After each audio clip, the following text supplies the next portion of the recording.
yang Maha Kuasa, yang karena ridhonya kita dapat mengikuti acara diseminasi budaya positif pada siang hari ini dengan keadaan sehat walafiat tanpa kurang satu apapun.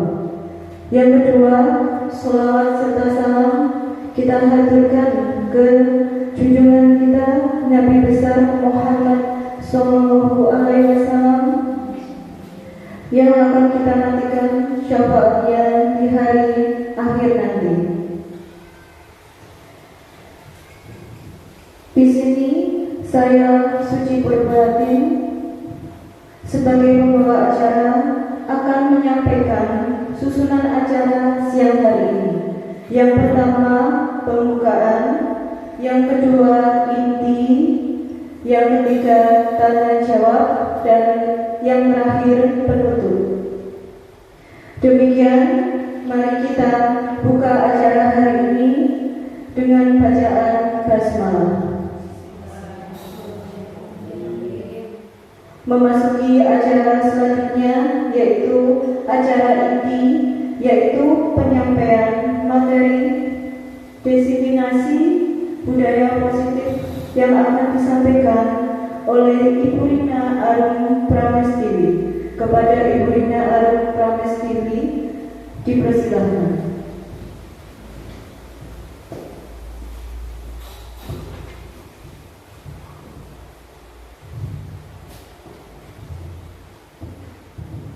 Terima kasih kepada pembawa acara. Assalamualaikum warahmatullahi wabarakatuh.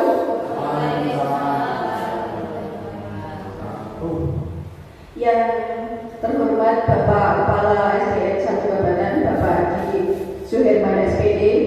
Yang saya hormati rekan-rekan guru dari kelas 1 hingga kelas 5. Pertama, marilah kita panjatkan puji syukur kehadirat Allah SWT yang dengan limpahan rahmatnya kita bisa berkumpul di sini dalam acara diseminasi modul 1.4 budaya positif dalam keadaan sehat walafiat. Kedua kalinya sholawat serta salam senantiasa kita haturkan kepada junjungan kita Nabi Muhammad Sallallahu Alaihi Wasallam yang kita nantikan syafaatnya kelak di yaumul qiyamah. Bapak Ibu yang saya hormati, perkenankanlah saya sedikit memaparkan apa yang telah saya pelajari selama ini. Ini berkaitan dengan tugas saya, tugas CGP saya, karena saya sudah menyelesaikan satu modul. Alhamdulillah, hampir 1 bulan saya sudah menyelesaikan satu modul. Dan suatu kewajiban bagi saya sebagai CGP, setiap selesai satu modul adalah mengimbaskan apa yang sudah saya terima kepada rekan sejawat serta yang ada di lingkungan sekolah ini. Bapak Ibu sekalian, saya mohon maaf, saya berdiri di sini bukan berarti saya yang paling pintar atau paling berilmu, tidak. Saya hanya sharing, kita bisa berkolaborasi, berbagi praktek baik. Katen nggih Ibu. Sekedar pengetahuan saja bahwa saya sudah mempelajari satu modul dalam 1 bulan ini, yaitu terdiri dari modul 1.1, 1.2, 1.3 dan terakhir ini 1.4, di mana saat terakhir ini saya harus mendiseminasikan apa yang ada dalam modul tersebut. Kita sama-sama belajar Bapak Ibu. Bisa dimulai ya. Bismillahirrahmanirrahim. Saya akan memaparkan sedikit tentang diseminasi modul 1.4, yaitu tentang budaya positif. Kita santai saja Bapak Ibu, tidak usah terlalu tegang. Mendengar kata budaya positif, apa yang kira-kira ada dalam benak Bapak Ibu? Budaya positif itu seperti apa? menurut Bapak Ibu semuanya? Ya, kebiasaan positif, betul Bu Suci. Ada lagi? Tentang yang jelas tentang sesuatu yang positif. Ya. Sebelum itu kita akan mengacu pada izinkan saya untuk meng-share dari modul 1.1 dulu, yaitu tujuan pendidikan menurut Ki Hajar Dewantara. Menurut Ki Hajar Dewantara, tujuan pendidikan adalah menuntun segala kodrat yang ada pada anak-anak agar mereka dapat mencapai keselamatan dan kebahagiaan yang setinggi-tingginya, baik sebagai manusia maupun sebagai anggota masyarakat. Oleh sebab itu, pendidik itu hanya untuk menuntun tumbuh atau hidupnya kekuatan kodrat yang ada pada anak-anak. Untuk apa?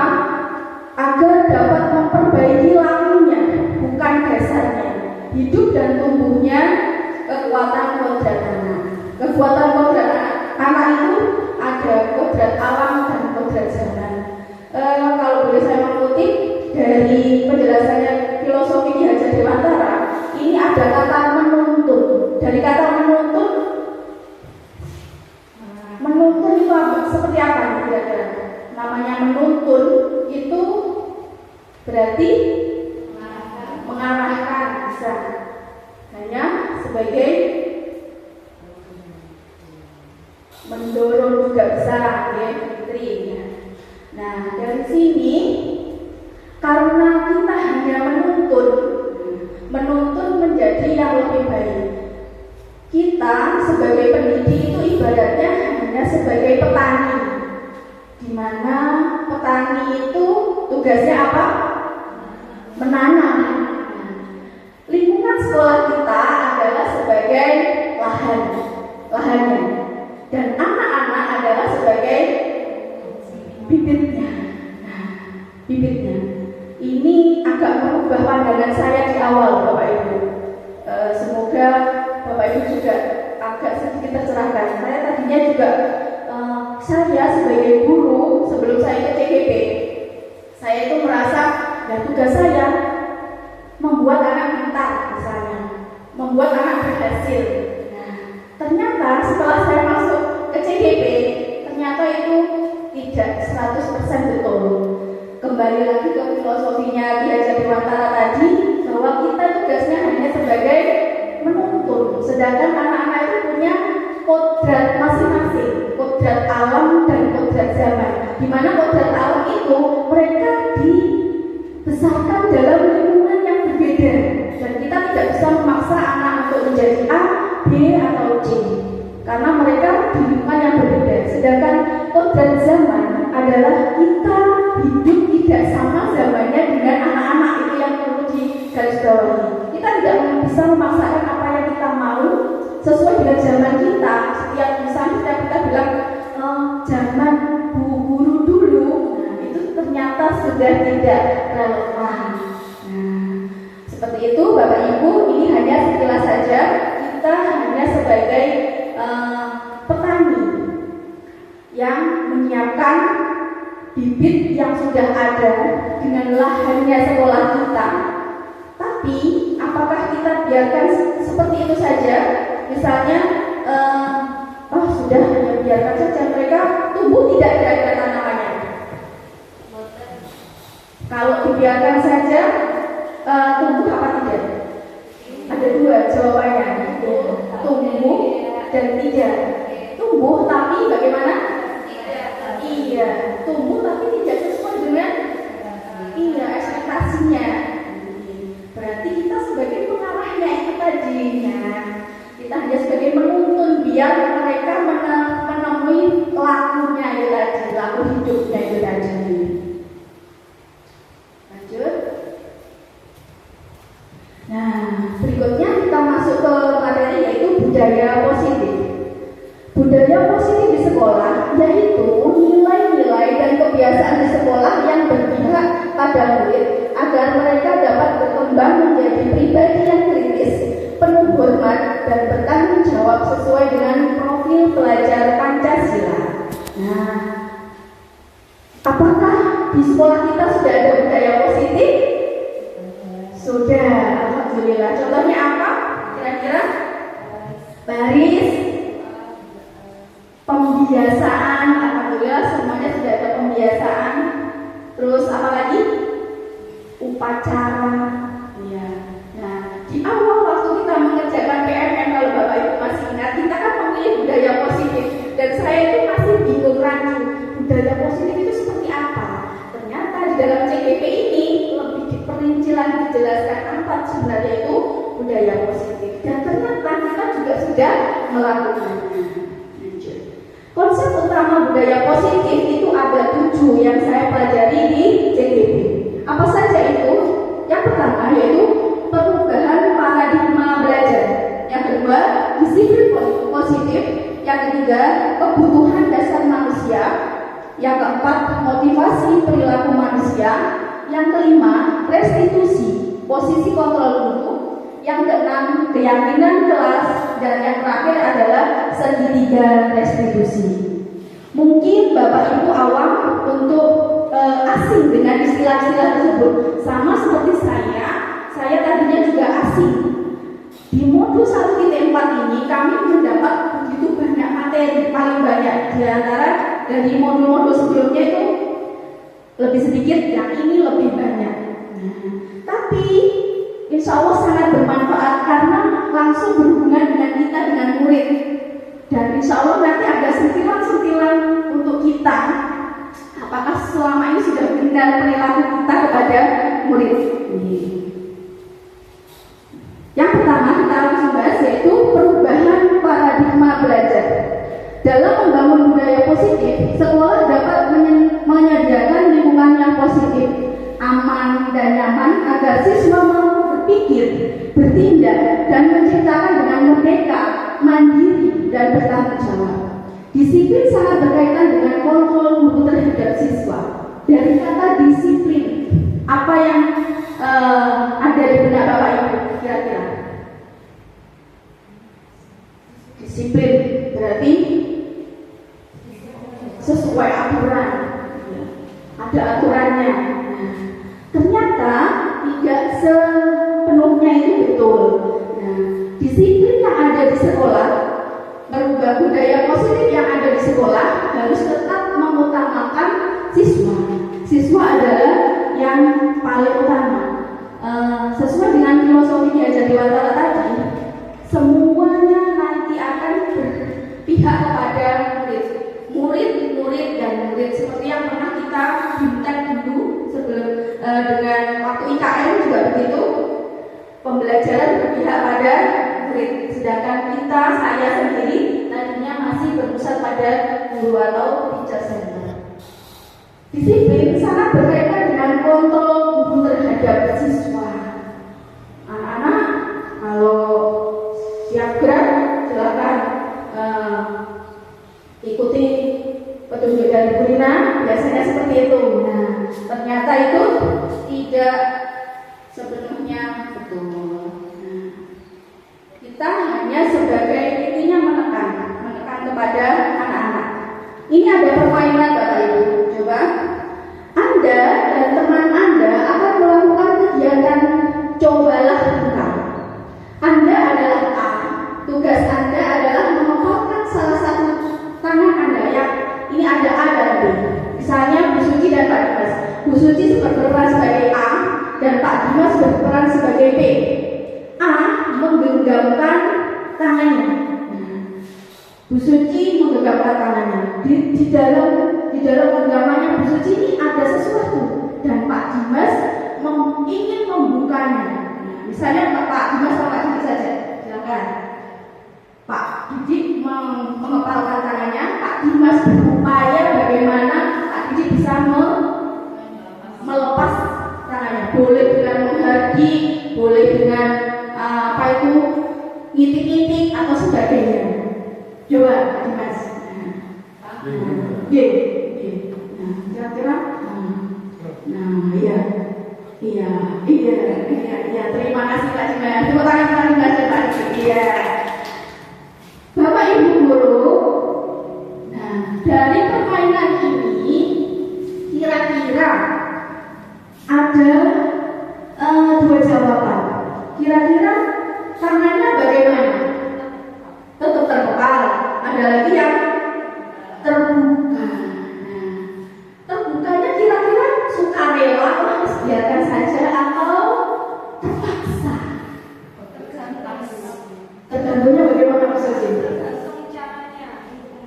Nah, ini tadi kan Pak Dimas berupaya keras dengan menghardik hewan. Nah, bisa dengan sentakan, boleh dengan apapun lah, biar tujuannya Pak Dimas itu tercapai. Nah, kira-kira kalau membuka itu membukanya dengan sukarela ya atau terpaksa kira-kira? Terpaksa. Nah, ada dua jawaban berarti. Ada yang tetap menggenggam. Pak Dimas tidak berhasil seperti Pak Didik tadi. Pak Didik menggenggamnya kuat. Pak Dimas walaupun dia apa sama Pak Dimas tidak tergoyahkan. Nah, yang kedua terlepas. Nah, tapi terpaksa karena ada harjikan, ada paksaan dari pihak luar. Nah, itulah teman-teman, Bapak Ibu sekalian yang kita lakukan pada murid-murid kita selama ini dalam mendisiplinkan mereka. Kita, duduk di tempat duduk siaga, tidak boleh tolak-tolak. Kalau tolak-tolak tidak pulang dulu. Saya sangat tertampar sekali di modul ini, modul 1 ini tentang budaya positif. Ternyata saya masih minim sekali pengetahuannya, masih dalam melakukan pembelajaran belum berpihak kepada anak. Satu tujuan saya biar disiplin anak-anak, ternyata bukan seperti itu. Bagaimana menarik dulu ya, masih ada berikutnya. Nah, menurut Dr. William Glasser, itu tadi adalah ilusi. Ilusi apa? Ilusi guru mengontrol murid. Seperti itu tadi contohnya. Jadi semuanya terletak pada guru, kontrol terletak pada guru. Tidak peduli anak-anak itu bagaimana rasanya, marah, benci atau seperti apa, tidak tahu. Yang penting anak-anak disiplin. Nah, itu. Yang kedua, ilusi bahwa semua penguatan positif efektif dan bermanfaat. Nah, ini beda lagi penguatan positif. Ayo anak-anak yang duduknya rapi, nanti pulang dulu. Nah, itu juga penguatan positif. Nah, itu ternyata ilusi semua penguatan positif. Nah, menurut guru itu penguatan positif itu efektif. Ternyata tidak sepenuhnya. Berikutnya, kenapa kok tidak efektif? Mereka hanya nanti ada di berikutnya, kesadarannya tidak dari kita diri sendiri, tapi karena ekstrinsik, faktor dari luar. Berikutnya, ilusi bahwa kritik dan membuat orang merasa bersalah dan dapat menguatkan karakter kita. Masya Allah, apa tidak kasihan bapak ibumu kerja di rumah, udah sampai oleh sekolahan kayak gitu, apa tidak kasihan? Nah, itu ternyata juga anak merasa bersalah. Memang mungkin pertama anak akan sedih, menangis tapi dan kita kan merasa senang dulu, berarti masuk. Ternyata tidak seperti itu. Berikutnya, ilusi bahwa orang dewasa memiliki hak untuk memaksa. Ini yang sering saya lakukan kepada anak-anak itu tadi, dengan menyuruh mengikuti apa yang kita inginkan. Nah, itu adalah ilusi bahwa orang dewasa memiliki hak untuk memaksa. Nah, bagaimana dari sini sudah panas Ibu? Nah, ternyata lanjut berikutnya yaitu kalau seperti itu apa makna disiplin yang sesungguhnya? Disiplin tadi Bu Suci bilang apa tadi? Disiplin tadi taat aturan dan sebagainya. Yang disiplin berasal dari bahasa Latin, artinya belajar. Maka asal dari kata ini berkonotasi dengan disiplin diri. Dari murid-murid ini dari sekolah itu sama satu. Nah, disiplin diri membuat orang menggali potensi menuju ke sebuah tujuan yang dihargai dan sebagainya. Namun dalam budaya kita, makna kata disiplin telah berubah fungsi. Nah, ini sesuatu yang dilakukan seseorang pada orang lain untuk mendapatkan kepatuhan.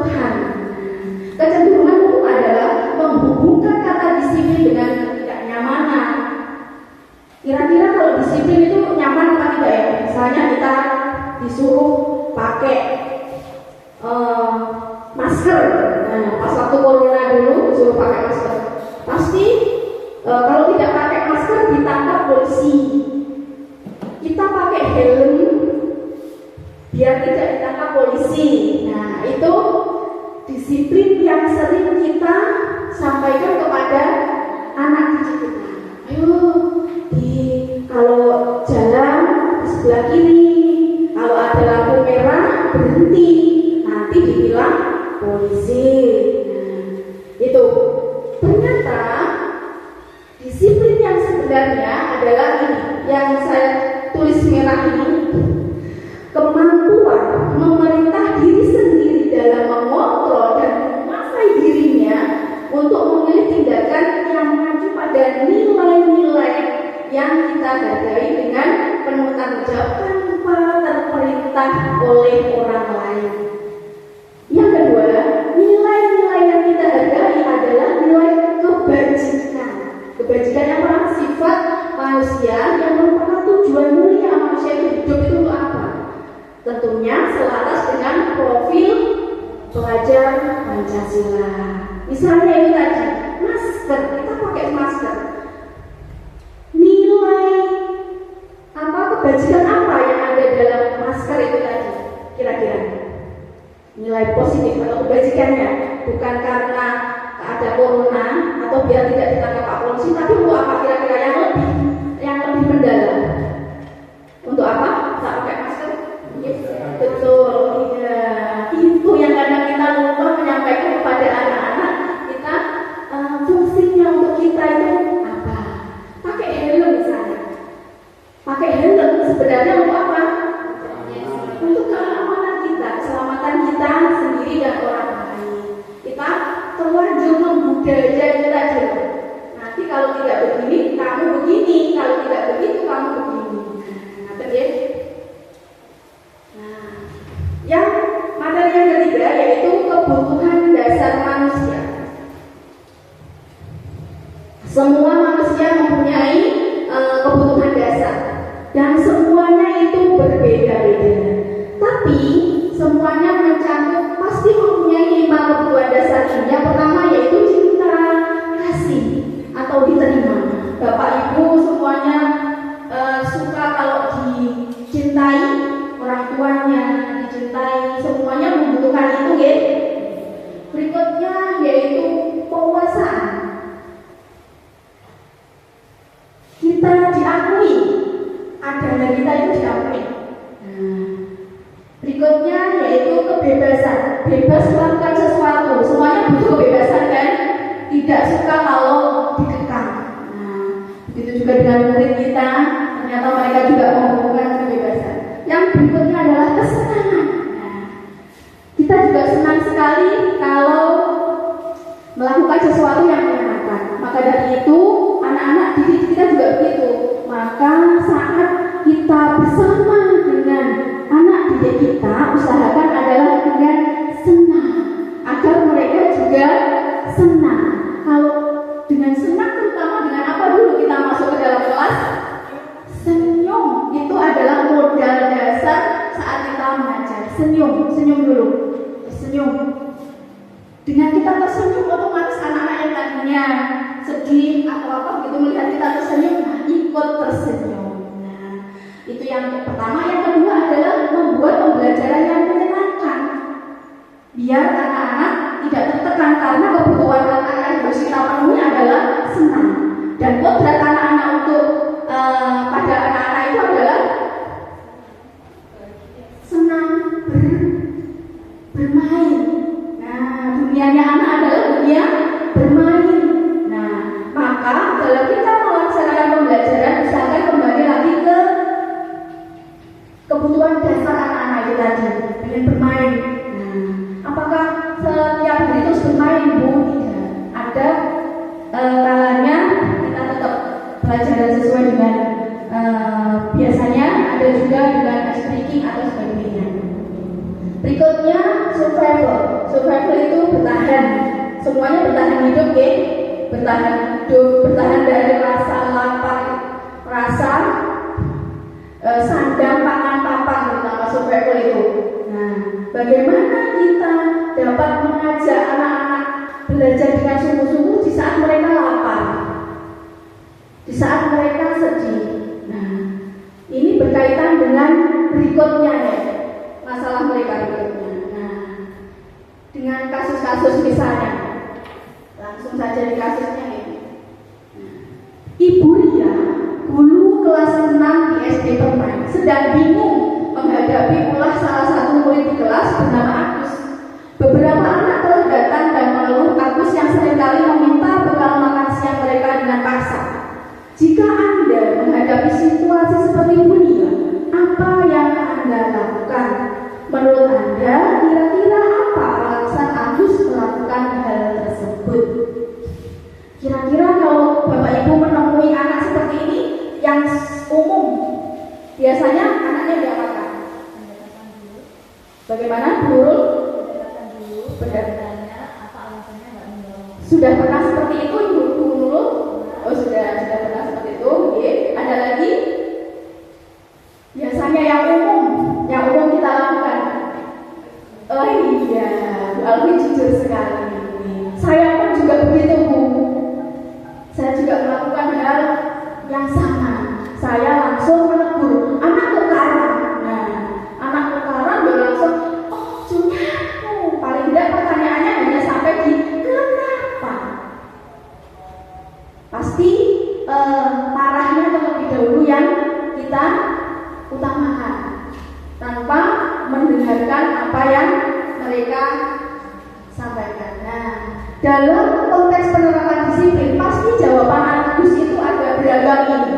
Ada 5 jawabannya.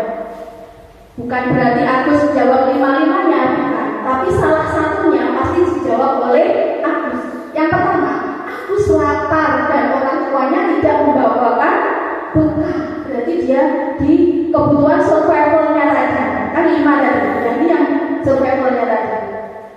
Yang kedua, teman Agus jadi perhatian. Nah, berarti Agus kekurangan kasih sayang. Dia mencari perhatian. Yang ketiga, Agus merasa hebat karena temannya jadi takut dan menuruti keinginannya. Nah, ini tadi kekuatan tadi. Dia merasa kalau pasti Bapak Ibu sudah, oh ini anak saya seperti ini, oh ini seperti ini, sudah ada di bayangan Bapak Ibu ya. Yang keempat, Agus merasa bosan dengan bekal yang dibawakan orang tuanya karena selalu bekal yang sama.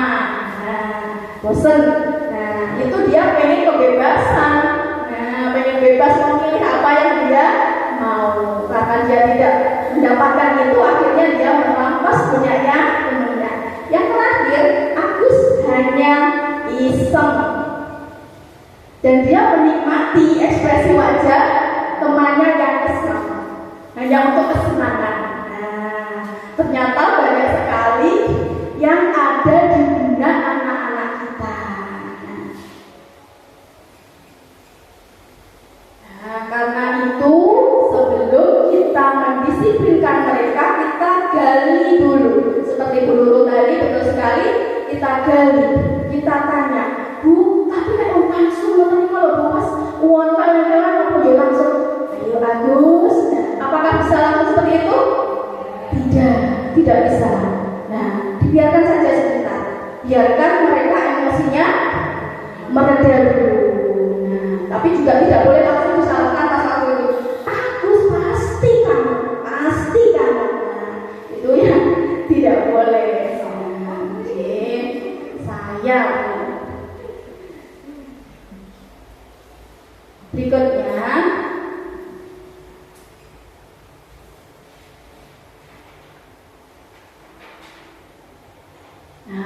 alhamdulillah sudah ke materi keempat. Semua perilaku memiliki tujuan. Teori motivasi perilaku manusia. Bapak Ibu sekalian, ini yang baru saja kita rasakan hari ini. Apa yang terbersit dalam benak Bapak Ibu semua saat kita rapat kepala sekolah tadi, Pak Didi menyampaikan bahwa semua ASN itu berkewajiban untuk melakukan pawai. Apa yang terbesit dalam benak Bapak Ibu semuanya? Bagaimana? Pak Didi, Pak Dimas mau menyampaikan? Ya, oh iya, tidak apa-apa, jujur saja.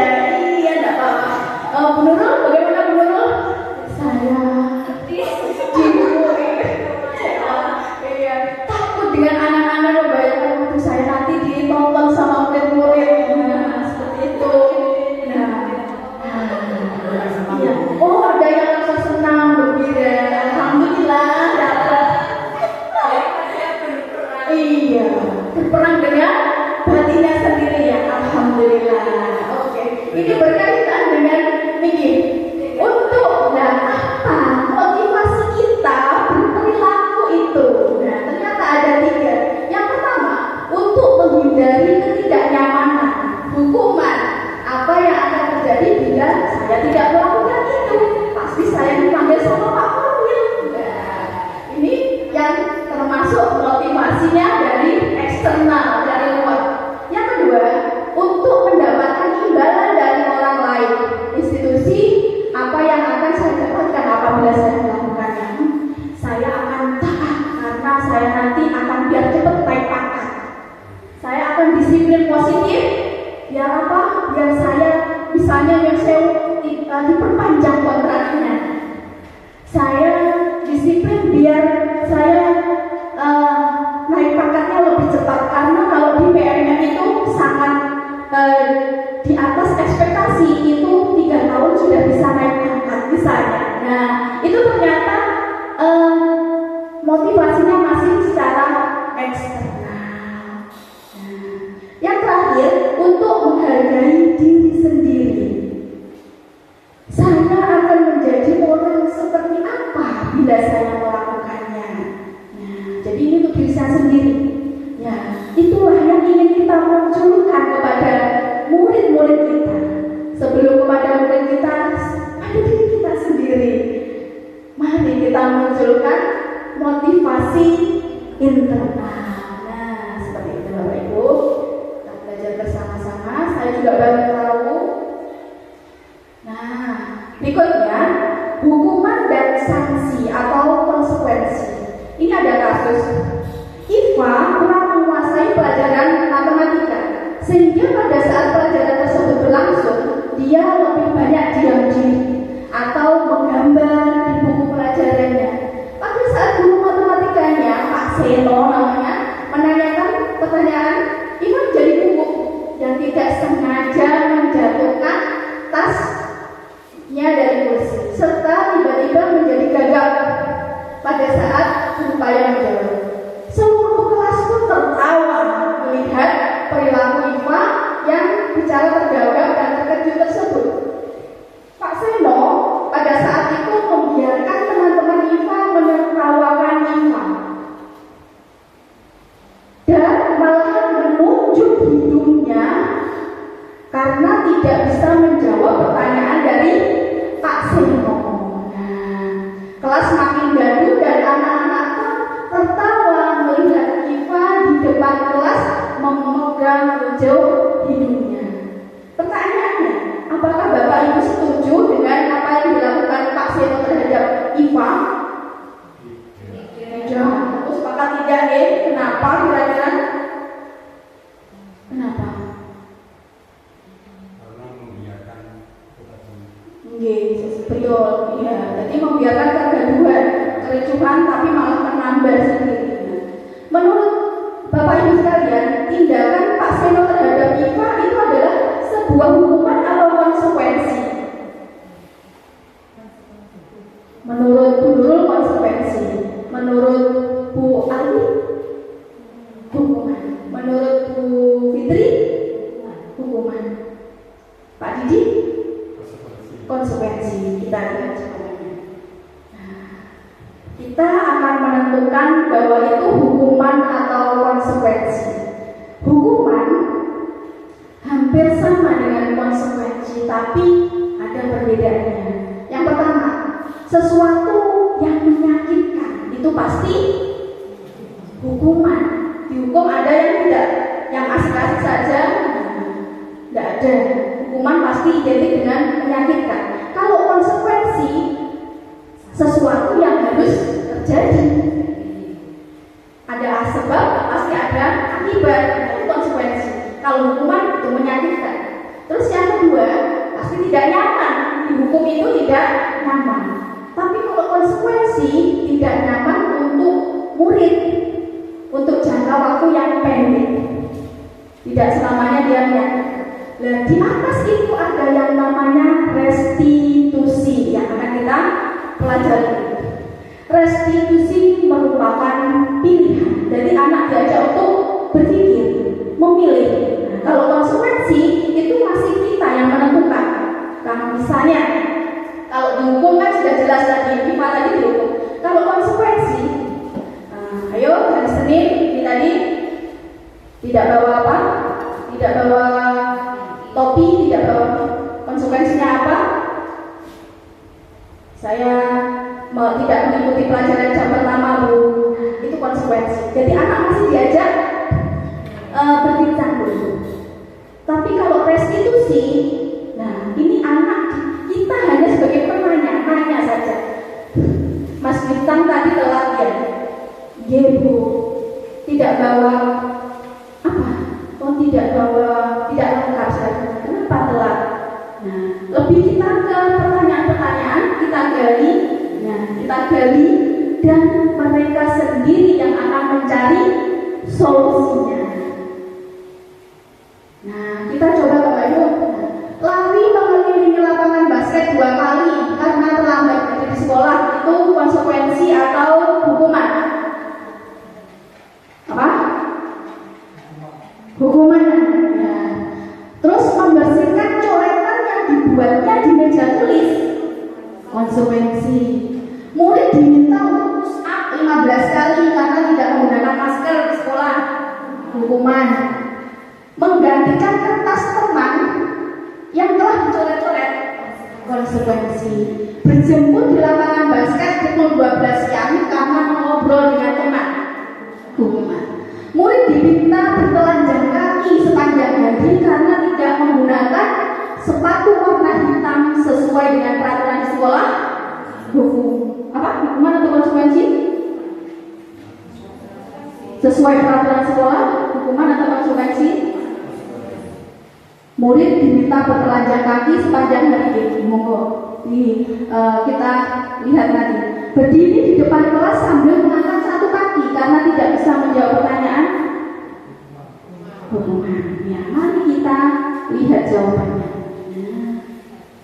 Iya, ternyata betul hukuman. Satu betul hukuman, yang kedua betul konsekuensi, yang ketiga hukuman, konsekuensi, hukuman. Ternyata murid diminta bertelanjang kaki sepanjang hari itu bukan konsekuensi, ya kan? Karena menyakitkan mereka. Kalau hanya menyalin saja kan, karena memang dia melakukan A, dia harus bertanggung jawab. Intinya kalau konsekuensi seperti itu dan tidak sangat menyakiti mereka. Yang kelima, sudah yang kelima, yaitu restitusi posisi kontrol guru. Nah, ini yang paling saya tertampar adalah di restitusi ini. Tadi juga sudah tertampar, ini malah tertampar berkali-kali. Nah, sebagai posisi kontrol guru, ternyata kontrol guru itu ada 5. Yang pertama yaitu penghukum, yang kedua pembuat merasa bersalah, yang ketiga teman, yang keempat penantau, dan yang kelima manajer. Yang jauh Bapak Ibu, kira-kira selama ini Bapak Ibu sedoyo menika berperannya sebagai apa? Mengambil kontrol guru sebagai apa? Jujur, sebagai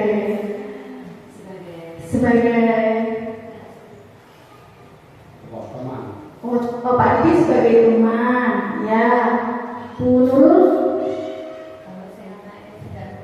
ya. Pak Asmi penghukum, terus oh bisa sebagai teman.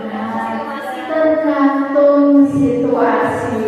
Nah, baik siswa maupun guru tergantung situasi. Kalau saya jujur pernah melakukan yang menghukum, hampir semuanya pernah. Tapi seringnya itu sebagai penghukum dan membuat merasa bersalah. Kita kaji satu persatu.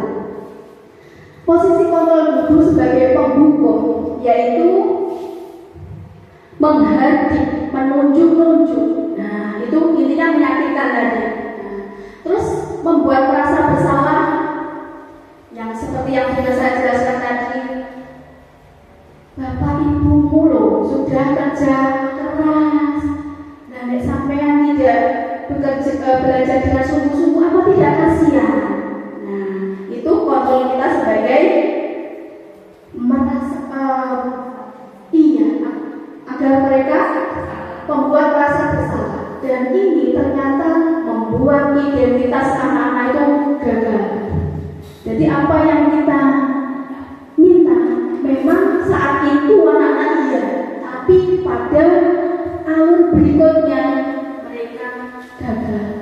Nah, berikutnya yaitu sebagai teman, identitas berhasil dan sukses atau sukses sebagai teman. Nah, misalnya jangan seperti itu toh, jangan rame, nanti Bina dimarahin Pak Didik, nanti Pak Kepala Sekolah marah. Nah, itu sebagai teman, selayaknya teman, diajak ngobrol biasa. Nah, itu sebagai teman. Nah, memang berhasil, tapi hanya sementara, berlangsungnya sementara. Yang tadi langsung gagal, yang teman ini hanya sementara. Nanti ada kalanya anak menjadi tidak terkontrol karena sudah merasa bestie dengan gurunya. Yang terakhir, yang berikutnya yaitu sebagai pemantau. Nah, sebagai pemantau, bagaimana sebagai hanya menghitung dan mengukur saja. Apa peraturannya? Tanya, apa peraturannya tadi? Ya. Nah, ini juga berhasil juga, tapi sementara. Nah, yang berikutnya yang paling bagus adalah sebagai manajer. Nah, yang namanya manajer, nah itu ditanya, pasti ditanya, anak-anak ditanya, kamu ingin sukses? Ya, bagaimana caranya? Nah, dikembalikan lagi kepada mereka. Nah, jadi diajak ngobrol, ajak ngobrolnya bukan sebagai teman, tapi mungkin lebih ke mengajak berpikir apa yang mereka lakukan. Nah, akan tumbuh pertanyaan-pertanyaan seperti ini. Saya kecewa sekali dengan kamu. Nah, ini kontrol guru sebagai membuat orang merasa bersalah. Bintang, Brina kecewa sekali pada Bintang. Padahal kita sudah berjanji, tapi kenapa seperti ini kali lagi? Nah, itu adalah membuat merasa bersalah. Apa tadi? Gagal tidak identitasnya? Gagal. Yang berikutnya adalah kamu tidak pernah benar melakukannya, langsung ngejudge. Nah, itu adalah penghukum. Yang ketiga, sebagai teman, ayolah lakukan demi ibu. Nah, bestie. Nah, ini bisa tapi hanya sementara. Berikutnya pemantau. Apakah kamu mau mendapatkan stiker bintang hari ini? Nah, ini sebagai pemantau. Jadi anak yang tadi positif tadi diajak ke memikirkan yang positif saja tadi. Yang anteng dulu, yang pinter dapat stiker bintang. Nah, itu adalah ternyata pemantau. Kita hanya sebagai pemantau. Apakah berhasil? Berhasil, tapi juga hanya sementara. Berikutnya sebagai pengajar, bagaimana kamu bisa menyelesaikan masalah ini? Lebih ke problem solving. Bagaimana cara menyelesaikan? Kamu sudah berbuat begini, kira-kira menurut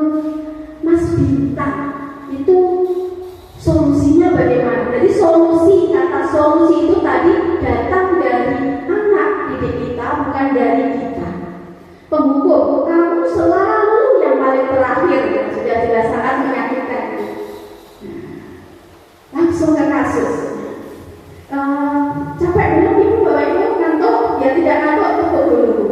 Kalau saya tepuk, saya bilang pagi, tepuknya 1. Kalau saya bilang siang, tepuknya 2 kali. Kalau malam tidak tepuk, karena mengganggu. Pagi, siang, malam, sudah ada yang ya fokusnya ditambah lagi. Pagi, siang, malam, malam, siang, malam. Iya, yes, dapat. Pagi, siang, malam, sip, alhamdulillah sudah fokus semuanya. Kasus 1. Nah, saya lebih suka bedah kasus daripada mendengarkan teori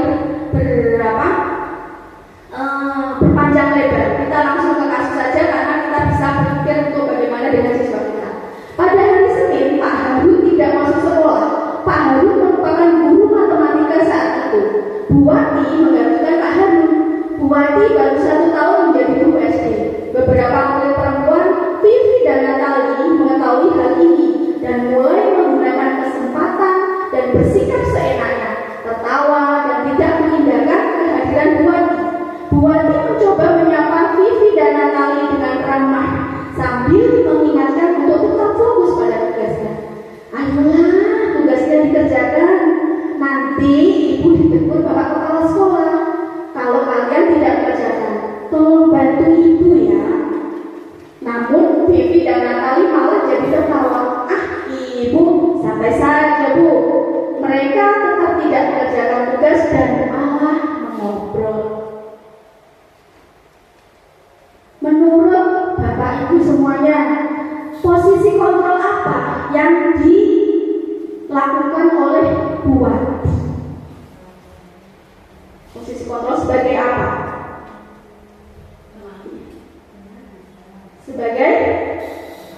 Sebagai teman. Iya, sebagai teman. Iya, sebagai teman. Sudah jelas ya tadi? Ya, yang berikutnya, Anto dan Nino sedang bermain. Intinya mereka itu bertengkar. Nah, biar saya tidak terlalu fokus membaca. Mereka itu bertengkar. Nino sama Anto. Nah, berikutnya, saat mau pukul itu, kancing bajunya Anto terlepas 3. Nah, otomatis Antonya menangis dan bersedih. Nah, setelah itu Bu Siti namanya. Bu Siti pada saat itu guru piket yang langsung melerai dan membawa mereka ke ruang kepala sekolah. Bu Siti sebagai kepala sekolah berupaya menenangkan keduanya, Dino dan Anto. Nah, Bu Siti meminta Dino memikirkan cara lain. Dino, sepertinya kamu saat ini sedang marah, katanya dulu, untuk meredakan emosinya. Kemudian Bu Siti mendengarkan Dino, yang akhirnya Dino bercerita. Iya, Bu Siti bercerita apa yang dilakukannya. Bu Siti melanjutkan bertanya tentang keyakinan kelas yang disepakati, serta apakah Dino bersedia memperbaiki kesalahan yang dilakukan terhadap Anto. Dino pun mengangguk-angguk. Terus Anto ditanya sama Bu Siti, terus kamu butuhnya apa? Anto, saya butuhnya kancing baju saya terpasang kembali, karena kalau saya pulang kancing baju saya terlepas, saya pasti dimarahi oleh ibu. Bu Siti mengembalikan lagi kepada Dino, apakah punya solusi untuk Anto? Tidak punya, Bu. Begini saja, bagaimana kalau dilem, Bu? Dinonya jawab begitu, dilem. Dino, apakah kamu tidak berpikir coba bayangkan kalau terlepas Bu, tetap terlepas. Jadi bagaimana? Ya harus dijahit Bu. Nah, berarti Dino harus bagaimana menjahitnya? Tapi saya tidak bisa menjahit Bu. Nah, Bu Siti kemudian bilang, Dino, Bu Siti punya solusi. Bagaimana kalau kamu belajar kepada Pak Irfan? Pak Irfan adalah guru tata busana untuk belajar menjahit. Apakah kamu bersedia, Dino? Iya Bu. Akhirnya Dino bersedia menjahit kancing bajunya Anto. Itu intinya. Pertanyaannya, berarti Bu Siti ini melakukan kontrol dulu sebagai apa? Sudah jelas sekali sebagai manajer. Lanjut, alhamdulillah. Keyakinan kelas. Keyakinan kelas adalah nilai-nilai kebajikan atau prinsip-prinsip universal yang disepakati bersama secara universal, secara umum ini. Bukan kata khusus, katanya kata umum. Lepas dari perbedaan agama, suku, negara, dan bahasa. Menurut Gosen, suatu keyakinan akan lebih memotivasi seseorang dari dalam yang ingin kita tumbuhkan kepada anak didik tadi adalah secara intrinsik. Seseorang akan lebih bersemangat untuk menjalankan keyakinannya daripada hanya sekedar mengikuti aturan atau ekstrinsik. Nah, budaya positif tersebut di dalam lingkaran ini yang paling luar adalah apa, Bapak Ibu? Budaya positif. Berikutnya adalah lingkungan positif. Berikutnya adalah keyakinan kelas, dan yang paling inti adalah peraturan kelas. Nah, kenapa saya harus mengimbaskan apa yang saya dapat kepada Bapak Ibu semua? Karena saya tidak bisa bekerja sendiri. Untuk memunculkan budaya positif yang ada di lingkungan kita, saya butuh kerjasama dari Bapak Ibu semuanya. Bagaimana? Dengan menerapkannya di kelas masing-masing. Karena inti dari budaya positif itu ada di dalam kelas-kelas itu sendiri. Makanya saya tidak bisa kelas 6, karena di kelas 6 saya fokus di kelas 6, tidak bisa seperti itu. Kalau ingin budaya positif ada di sekolah kita, juga harus seluruh elemen yang ada di dalam sekolah kita bekerja sama. Begitu Pak Ibu dan Bapak Ibu. Nah, selanjutnya kita akan berbicara peraturan dan keyakinan kelas. Jadi bedanya apa? Peraturan dan keyakinan kelas. Peraturan selalu kembalikan buku ke tempatnya, dilarang mengganggu orang lain. Itu peraturan. Intinya kan diatur, semuanya diatur. Tapi kalau keyakinan namanya yakin. Keyakinan kelas berarti adalah keyakinan yang kita bangun di dalam kelas. Yakin gimana? Yakin bahwa Bu Guru yakin bahwa kamu bisa melaksanakan apa yang kita sepakati. Jadi keyakinan dari dua belah pihak. Peraturan, nah dari mana keyakinan itu? Keyakinan itu datangnya dari peraturan dulu. Kita di sekolah pasti punya peraturan kan? Nah, itu diturunkan lagi. Jadi tidak, kalau peraturan itu secara khusus, kalau keyakinan itu secara umum. Nah, misalnya itu selalu kembalikan buku ke tempatnya, itu keyakinan yang harus dibangun adalah tanggung jawab. Menyeluruh itu. Dilarang mengganggu orang lain. Berarti keyakinan yang akan kita bangun adalah menghormati orang lain dan diri sendiri. Hadir di sekolah 15 menit sebelum memulai pelajaran. Menghormati orang lain, komitmen pada tujuan atau berkomitmen. Dilarang melakukan kesalahan. Biasanya peraturan itu ada kata-kata tidak boleh, dilarang. Itu adalah ciri-ciri peraturan. Tapi kalau kesepakatan atau keyakinan itu lebih ke kalimatnya positif. Selalu kalimatnya yang diambil adalah kalimat positif. Seperti itu. Nah,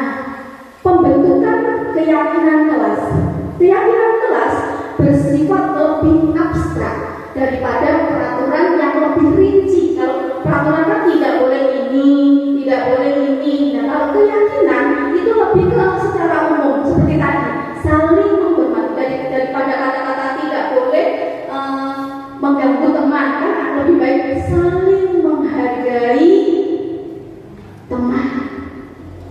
Kata-katanya lebih halus lagi.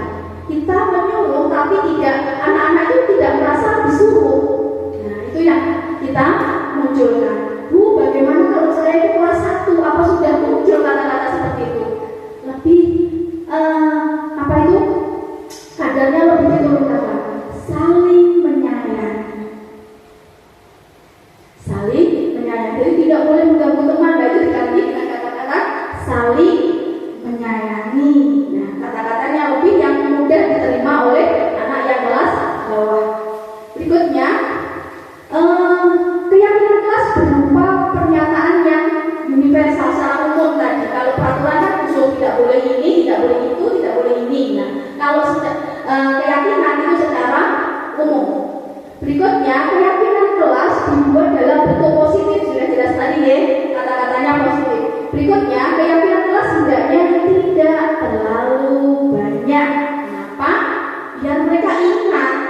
Maka dibuat yang poin penting-penting saja, tidak terlalu banyak. Berikutnya, keyakinan kelas sebaiknya sesuatu yang bisa diterapkan di lingkungan itu. Bapak Ibu pasti mengetahui apa kira-kira yang mengganjal di kelas saya, dan itu yang dijadikan keyakinan kelas. Pastikan kelas 1 dengan kelas yang lain kan berbeda. Yang tahu siapa? Berarti nih Bapak Ibu wali kelas masing-masing gitu. Berikutnya, semua warga kelas ikut berkontribusi. Mereka juga diajar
setelah itu saya membagikan apa?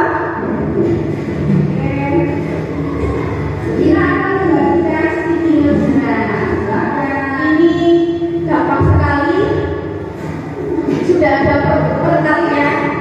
Jadi ini harganya 5.000 yang sudah bisa untuk melakukan ini, praktekan ini.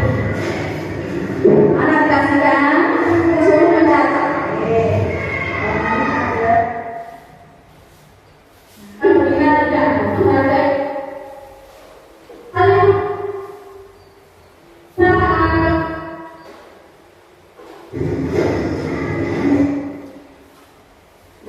Mereka mencatat apa yang mereka inginkan di dalam.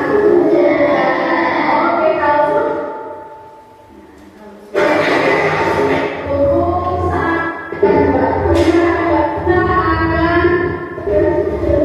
sudah, mereka akan menempel stikernya ke papan. Itu senang sekali.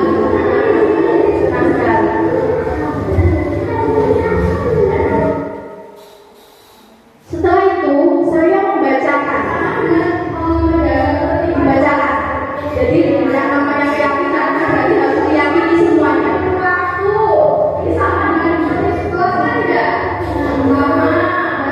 Kita sortir mana yang sama. Kita ambil salah satu saja. Terus saya ini semua bisa di dalam kelas. Ini sama ya. Sama.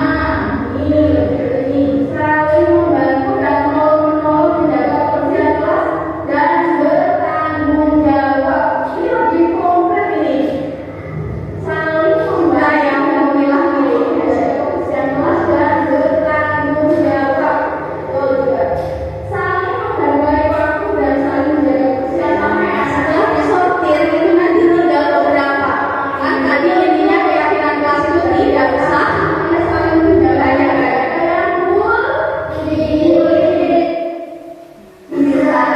Oke, siap. Kalau sudah tinggal beberapa, kebetulan di kelas saya ada 6, kalau tidak salah ada 6. Nah, itulah yang kita eksekusi. Nah, kita buat kertas, mereka sendiri yang akan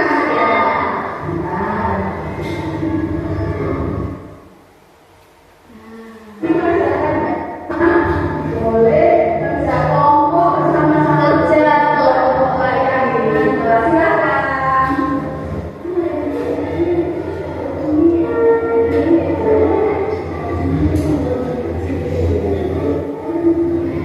Oke, kalau sudah selesai dibawa kesepakatan kelasnya di depan kelas sambil ditanya. Ya, keyakinan kelas senang. Siapa yang mau membacakan?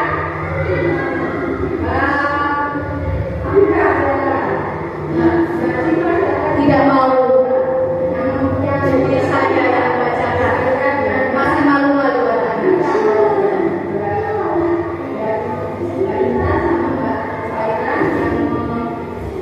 Baca, tolong menjaga kebersihan kelas dan bertanggung jawab. Semangat. Ada suara. Menjaga kerukunan di kelas. Semangat.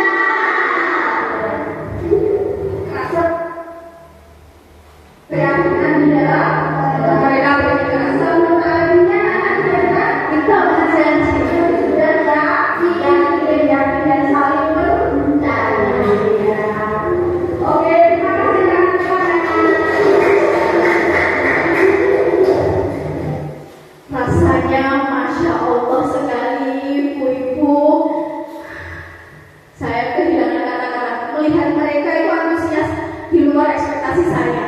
Tadinya daripada yang kemarin saya lamar berdua itu sepakat ini tidak boleh, ini tidak boleh.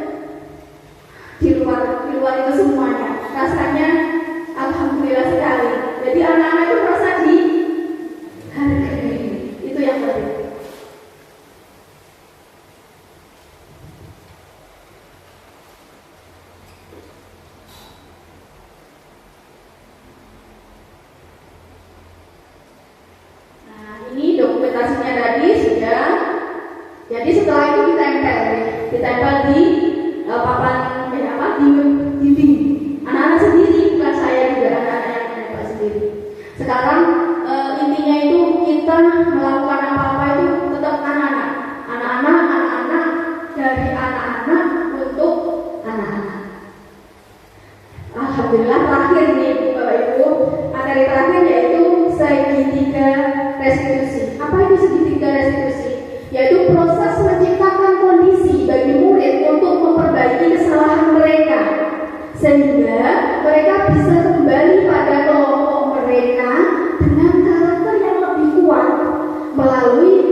membantu murid untuk jujur pada dirinya sendiri dan mengevaluasi dampak dari kesalahan yang dilakukan, memberikan penawaran, itu yang perlu digarisbawahi, memberikan penawaran bukan paksaan. Yang selama ini saya lakukan adalah paksaan, bukan penawaran terhadap anak didik saya juga, kepada anak saya sendiri juga seperti itu. Segitiga restitusi ini sebagai apa saja? Yang pertama yaitu validasi tindakan yang salah. Ada 3. Validasi tindakan yang salah. Kamu tentunya punya alasan mengapa kamu melakukan itu. Adakah cara lain yang lebih baik, yang lebih efektif untuk mendapatkan apa yang kamu butuhkan? Jadi kita hanya tanya kepada anak. Berikutnya, menanyakan keyakinan. Berikutnya adalah menstabilkan identitas. Setiap orang pasti pernah melakukan kesalahan. Kamu bukan orang satu-satunya yang pernah melakukan kesalahan tersebut. Yang terakhir yaitu menanyakan keyakinan. Menurutmu nilai-nilai apakah yang kamu langgar? Nilai kesepakatan apa yang kamu langgar? Jadi bilang saya salah itu yang bilang anaknya atau gurunya? Anaknya. Itu yang mau kita munculkan. Nah, yang pertama yaitu menstabilkan identitas tadi. Berbuat salah itu tidak apa-apa. Tidak ada manusia yang sempurna. Saya, Bu Guru juga pernah melakukan kesalahan tersebut. Tapi mari kita cari solusi untuk menyelesaikan ini. Apakah kamu merasa benar seperti itu? Nah, berikutnya validasi tindakan yang salah. Kamu pasti punya alasan mengapa kamu melakukan itu. Kamu patut bangga misalnya bertengkar. Saya bintang misalnya bilang, loh ini Bu, adikku bilangu. Nah, diuji dulu bintangnya. Iya bintang, Bina bangga sekali. Kamu berarti sangat menyayangi adikmu. Jadi nilai positifnya dia dikeluarkan, bukan yang dijatuhkan mentalnya dia. Bu Rina bangga sekali Bintang mampu melindungi adiknya. Tapi ditanya, tapi Bintang, adakah cara lain yang lebih efektif dari cara yang kamu lakukan? Seperti itu. Berikutnya, menanyakan keyakinan. Apa yang kita percaya sebagai kelas atau keluarga? Apa nilai-nilai umum yang telah kita sepakati? Jadi pentingnya kesepakatan di awal itu. Jadi saat anak melakukan tindakan kesalahan, kita bisa kembalikan lagi ke kesepakatan awal pada keyakinan yang kita buat tadi.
sehingga itu tidak kata-kata itu tidak muncul dari kita hanya sebagai penanya. Jadi anak yang jawab, mereka menjawab apa yang kita tanya, itu akan lebih tertanam kepada mereka. Sudah ada kesempatan lihat kelas nggak suka ya? Iya. Lihat kelas apa yang nggak suka belum terpati ya?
Alhamdulillah selesai.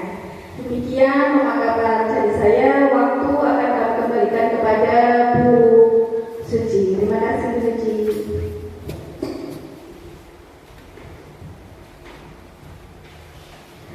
Terima kasih untuk Bu Rina, pemaparan materi yang sangat luar biasa untuk siang ini, memberikan kami banyak sekali ilmu dan manfaat yang nantinya akan kami lakukan atau kami gunakan di sekolah. Terima kasih. Untuk acara selanjutnya yaitu langsung saja untuk sesi tanya jawab, atau mungkin Bapak Ibu ada yang akan memberikan tanggapan dari pemaparan materi dari Bu Rina tadi. Dipersilakan.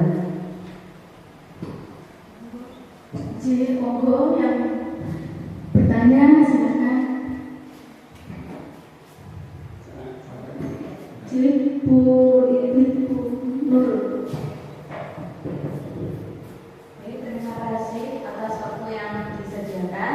Yang ingin saya tanyakan ya, saya juga masih minim ini. Berdasarkan studi kasus yang Anda sampaikan tadi, yang ingin saya tanyakan ya. Pertama ini untuk yang saya alami di kelas 1, terutama di kelas saya itu kan sudah satpasnya itu berusaha, keramiknya sudah banyak yang terlepas, temboknya sudah. Terus kemudian pas waktu istirahat ataupun mungkin jam kosong, nah anak-anak kan tangannya tuh ke tembok-tembok, otomatis kan ada jatuhan. Terus kemarin keramiknya itu ada yang lepas, beberapa lepas tambah gitu, lebar. Nah, kira-kira bisakah permasalahan itu bisa diselesaikan secara restitusi? Nah, kalau tadi yang bisa saya tangkap ya, untuk studi kasus yang Anda paparkan tadi, untuk penyelesaian yang secara restitusi itu harusnya siswa itu bisa problem solving dan diajak untuk berpikir kritis. Nah, kira-kira apakah untuk kelas rendah itu bisa diajak seperti itu, terutama permasalahan di kelas saya. Terus selanjutnya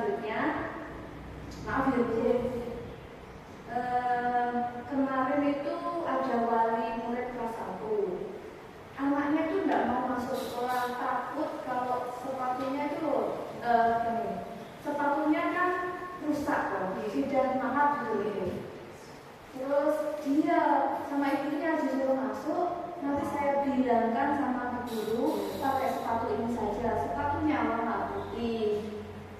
Dan saya kira itu cuma hari kemarin saja. Terus hari ini saya perhatikan warnanya tidak putih. Kalau saya bertindak sebagai penghukum, otomatis besok anaknya tidak mau masuk sekolah. Dan saya melihat sisi perekonomiannya orang tua memang begini. Dan saya kan dijamin, Bu, nanti kalau punya uang, nanti anaknya saya berikan, Bu. Tapi untuk sementara pakai sepatu ini. Dan saya kira itu cuma 1 hari. Dan kira-kira gimana solusinya, Bu? Terima kasih. Langsung saja, Pak. Terima kasih. Untuk sesi pertama kita buka 1 pertanyaan dulu ya, Bu. Ya, terima kasih sekali Bu Nurul. Pertanyaan sekaligus ada masukan. Yang pertama, tadi tentang dinding yang terlepas. Nah, ini bisa pertama tadi untuk restitusi kan kita harus apa tadi?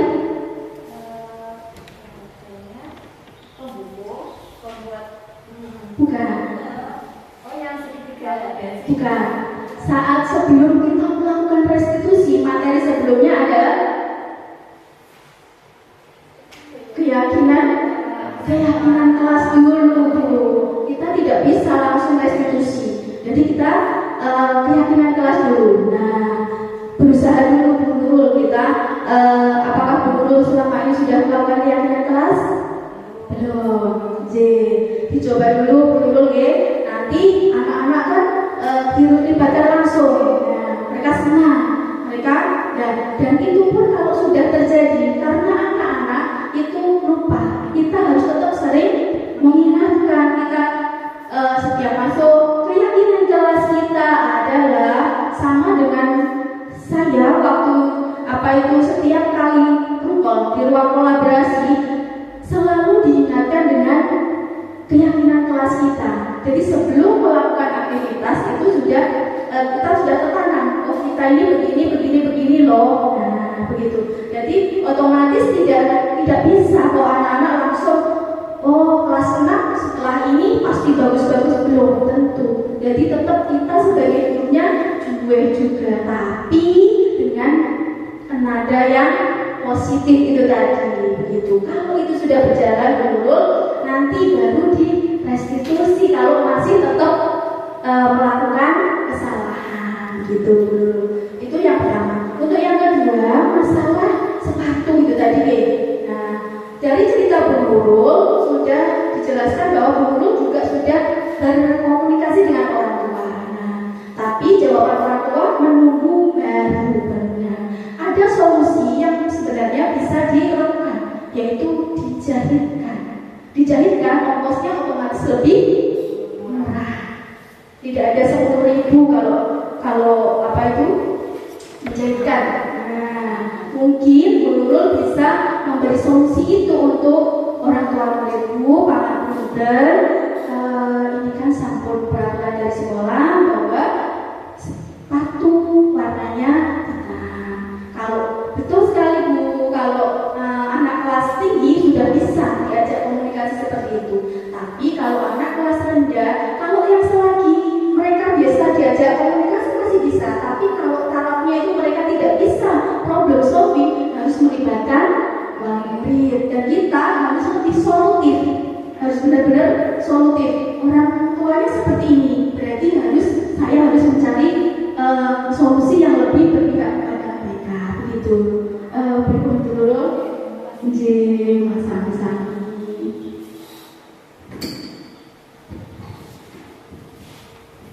Pertanyaan yang sangat luar biasa untuk Nurul.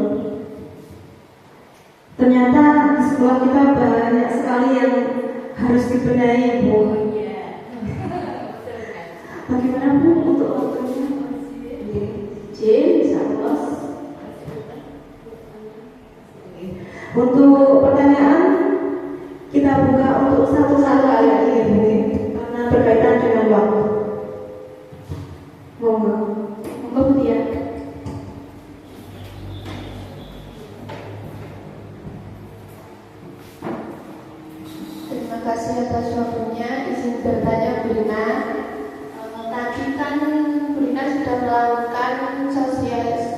sosialisasi kelas tentang keyakinan kelas.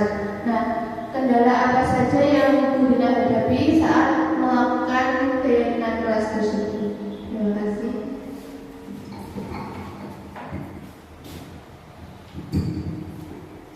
Langsung saja Bu Siti. Terima kasih Bu Tia, pertanyaannya bagus sekali. Karena tadi saya sudah praktek, tentunya pasti ada kendala, Salah satunya anak bingung.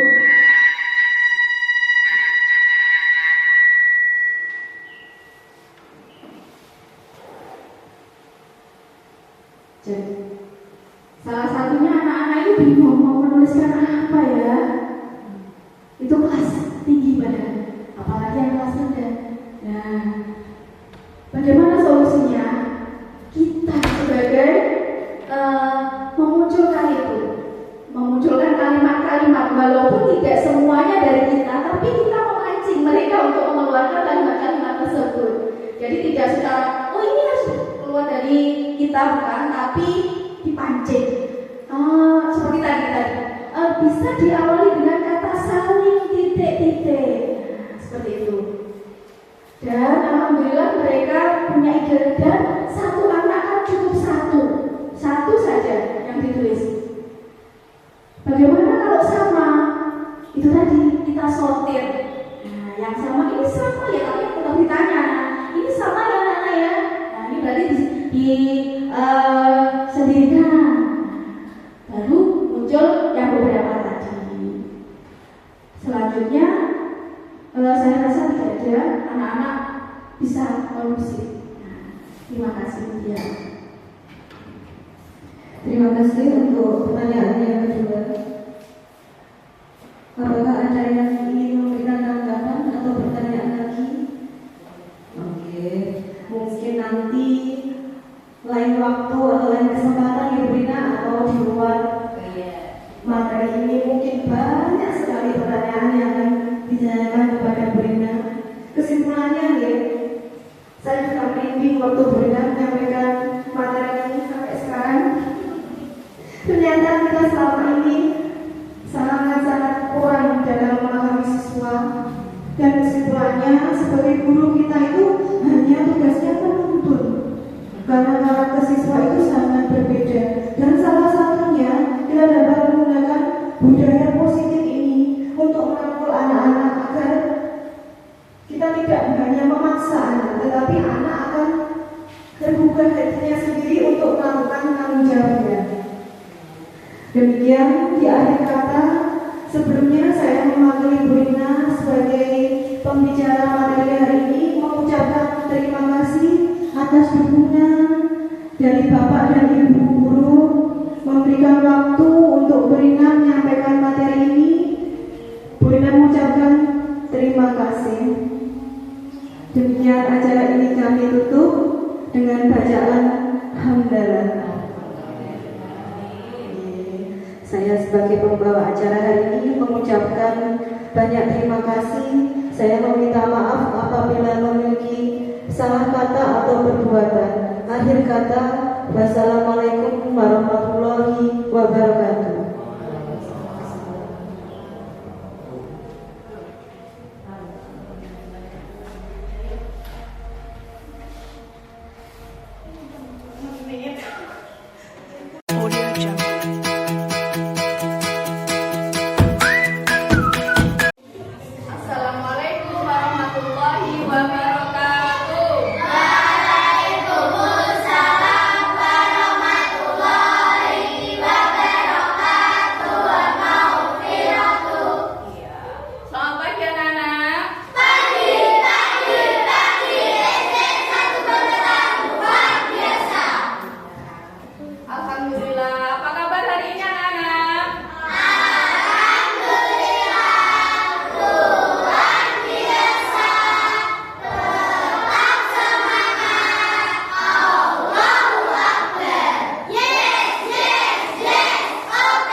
mengajak kalian belajar sambil bermain. Nah, iya.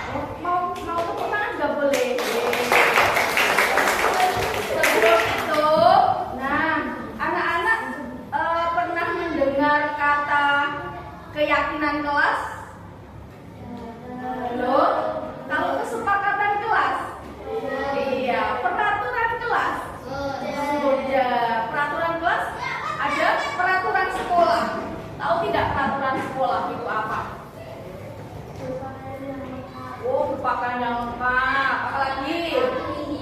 Apa? Oh iya, tidak boleh datang terlambat. Itu peraturan sekolah ya. Sekarang peraturan di kelas apa coba ya? Peraturan di kelas kira-kira tidak boleh makan di kelas. Apalagi? Apa? Tidak boleh. Oh, tidak boleh bullying. Tidak boleh apa lagi? Tidak boleh ya kalau peraturannya. Iya. Sekarang Bu Rina ingin mengajak kalian untuk membuat keyakinan di kelas. Bedanya apa? Peraturan kelas dengan keyakinan kelas. Kalau peraturan kelas itu anak-anak itu hanya sebagai apa? Larangan intinya begitu itu tidak. Kalian merasa seperti itu tidak, dilarang begini, dilarang begitu, dilarang ini, dilarang itu. Itu kalau peraturan. Merasa seperti itu tidak? Iya merasa seperti itu. Ayo coba diingat-ingat kembali. Saya diatur di sekolah itu diatur. Peraturan itu kan kata dasarnya dari kata atur, terus diatur, tidak boleh begini, tidak boleh begitu, tidak boleh ini, tidak boleh itu. Setuju tidak? Iya. Apa yang kalian rasakan kalau diatur-atur seperti itu? Bagaimana? Mbak Nisa, bagaimana perasaannya Mbak Nisa kalau diatur? Ini tidak boleh, itu tidak boleh. Bagaimana perasaannya Mbak Nisa? Bagaimana? Atau biasa saja, saya tidak apa-apa Bu, diatur-atur saya malah suka. Ada yang seperti itu? Tidak apa-apa, ada Mbak Priscila lebih suka kalau ada aturan. Loh, memang kalian itu berbeda-beda dari keluarga yang berbeda, gitu. Didikannya juga berbeda. Nah, tentu punya cara pandang masing-masing. Mbak Priscila lebih suka kalau diatur. Mbak Priscila harus begini itu suka karena mungkin lebih teratur ya Mbak Priscila. Iya. Siapa yang kurang suka kalau ada aturan diatur begini? Ada siapa yang kurang suka? Kira-kira kalian boleh berpendapat anak-anak. Bagaimana? Mbak Ufaila kira-kira lebih suka kalau ada aturan disuruh begini, disuruh begitu atau bagaimana? Oh ini mawon, terus lebih suka. Bu Rina ingin menawarkan sesuatu anak-anak. Nah, kalau diatur, peraturan itu datangnya dari siapa? Guru. Kalau peraturan kelas datangnya dari guru mungkin ya. Kalau peraturan sekolah datangnya dari siapa? Dari kepala sekolah. Menerbitkan aturan begini ya. Iya. Diatur ini tidak boleh, ini tidak boleh. Apakah tidak boleh? Itu boleh anak-anak. Tapi kita akan lebih mensederhanakan itu agar bisa kalian terima lebih mudah, agar kalian terima lebih ikhlas. Kita akan belajar tentang yang namanya keyakinan kelas.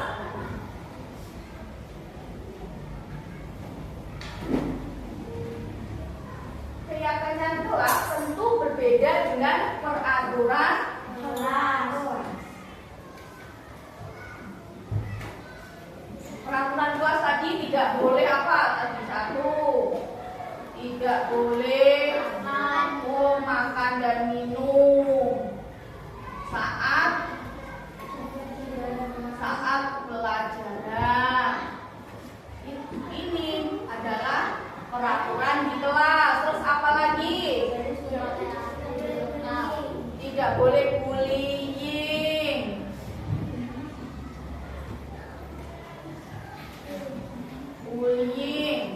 Nah, terus apa lagi? Tidak boleh bertengkar.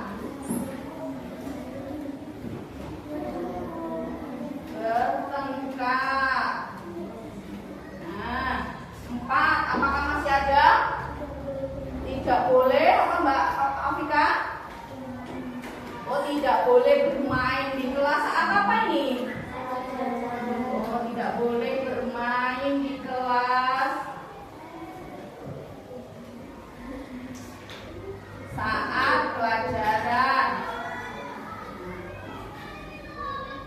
tentunya masih banyak lagi aturan-aturan yang ada di kelas.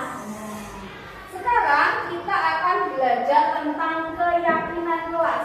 Keyakinan berasal dari kata apa? Pintar Mbak Afika. Keyakinan berasal dari kata yakin. Yakin itu apa berarti? Percaya. Percaya, pintar sekali. Keyakinan itu berarti kepercayaan. Berarti saling. Kalau yang namanya keyakinan kelas itu berarti diyakini oleh diri sendiri dan seluruh kelas, seluruh siswa yakin bahwa bisa dilakukan, ya.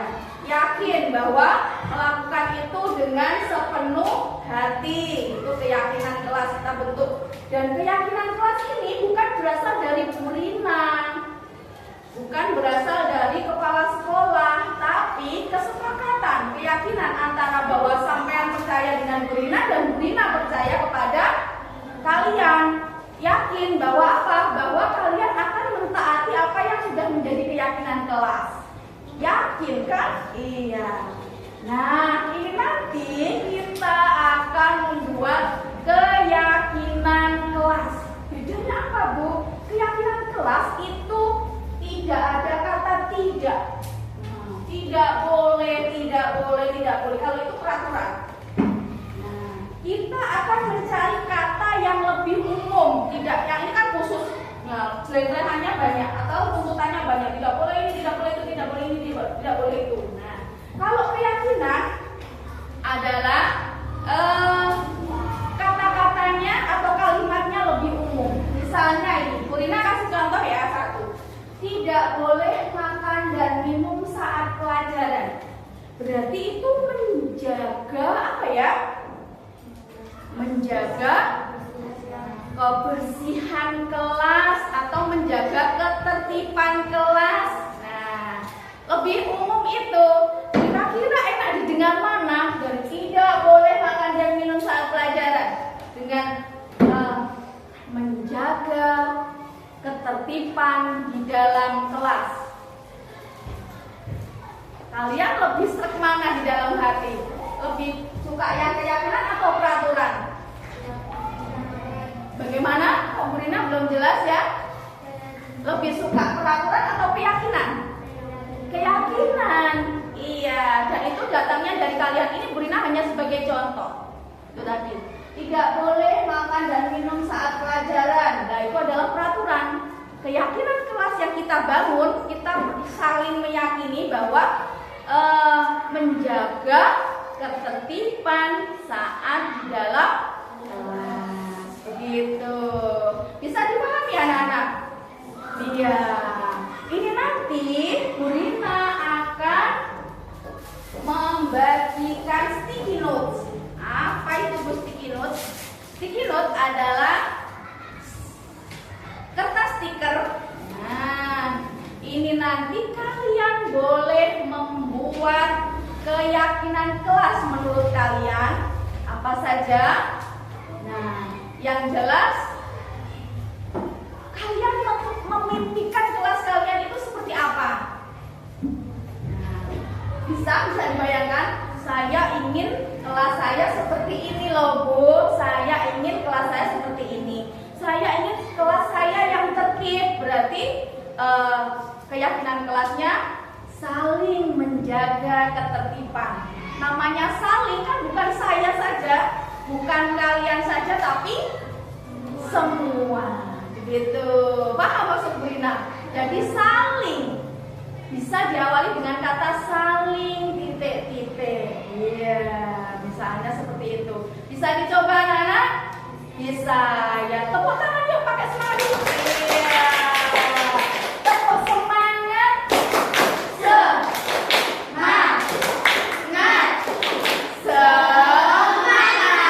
Oh, saya lebih suka tepuk semangatnya yang lain. Iya, mau yang lain yang kemarin itu ya?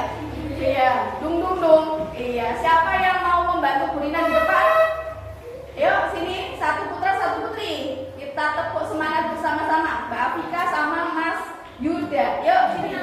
Oh, tidak apa. Oh, kita ulangi bersama-sama lagi ya. Yuk.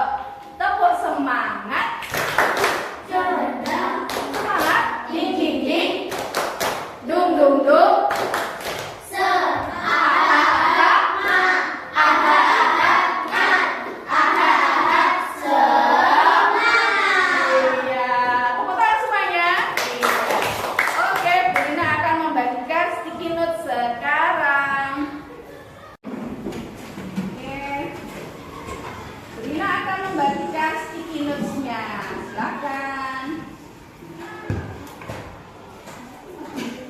Tulis kalian ingin kelas yang seperti apa?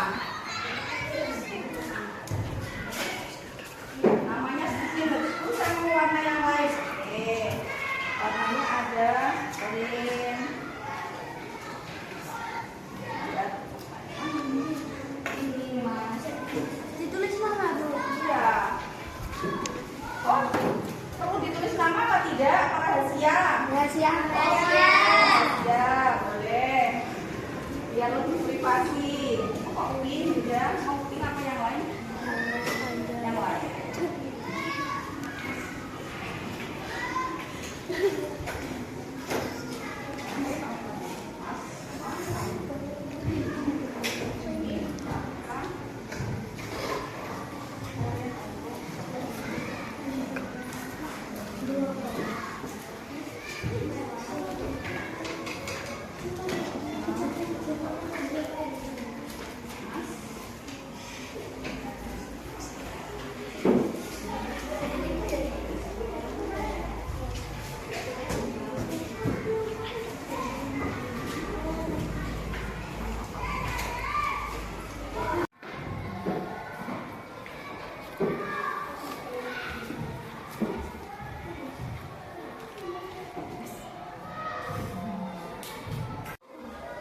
Sudah semuanya anak-anak? Sudah. Oke, kalau sudah silahkan tempelkan sticky notes-nya di papan tulis. Silahkan.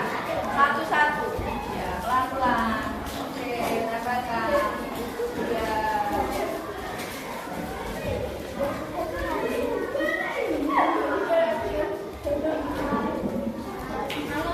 Anak sih, nenek.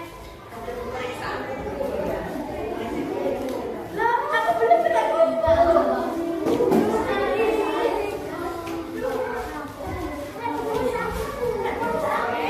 Iya, sudah semuanya anak-anak? Oke, semuanya sudah. Nah, coba kita akan baca bersama-sama keyakinan kelas yang ada di kelas kita yang sudah kalian buat. Ini akan membacakan satu persatu. Saya ingin kelasnya bisa rukun semua. Setuju? Setuju. Oke, dipakai ini ya. Iya. Oke, tepuk tangan. Terus yang kedua,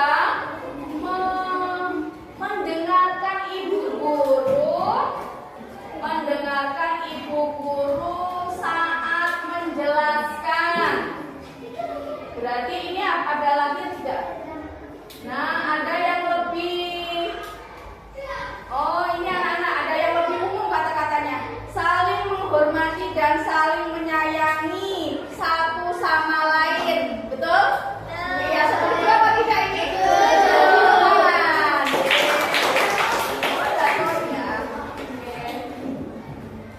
Ini jadi dipakai yang ini. Ini kalau yang mendengarkan ibu guru saat menjelaskan terlalu khusus ini ya. Iya, Bu Rina simpan dulu ya. Terus saya yakin kelas 6 berani dan jujur. Berarti apa kata-katanya? Saling apa? Berusaha selalu berani dan jujur. Setuju? Setuju. Iya, ini dipakai. Terus saling menjaga kebersihan kelas. Setuju? Setuju. Dipakai. Ini yang saling menghormati guru dan teman sama. Jadikan satu sama Brina ya. Diambil satu saja, bukan Brina tidak menghargai kalian, tapi karena sama diambil satu saja. Saling menghormati sesama teman. Sama tidak ini? Sama. Diambil ya sama Brina ya. Oke.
Jadi karena semuanya saling menjaga, tidak ada yang bullying. Karena semuanya satu sama lain saling menjaga. Keren sekali ini, tepuk tangan. Saya yakin kelas kita jujur dan bertanggung jawab. Sudah ya tadi ya. Saling menjaga kebersihan kelas juga sudah. Saling jujur kepada guru dan teman juga sudah. Nah, ini yang akan menjadi keyakinan kelas kita. Tepuk tangan anak-anak. Oke. Sekarang Bu Rina punya kertas. Ini nanti kalian akan membuat keyakinan kelas ini yang akan ditempel di dinding. Maka kalian boleh berkreasi. Nah, dengan kertas ini ada judulnya keyakinan kelas 6. Terus kalian boleh menempelkan sticky notes-nya, boleh dihias kertasnya. Bisa anak-anak? Bisa. Oke, siap? Siap. Siapa yang mau membawa kertasnya ini? Ya, coba Mbak. Ini Mbak Alsa, boleh kerja kelompok bersama-sama untuk membuat keyakinan kelas. Silakan.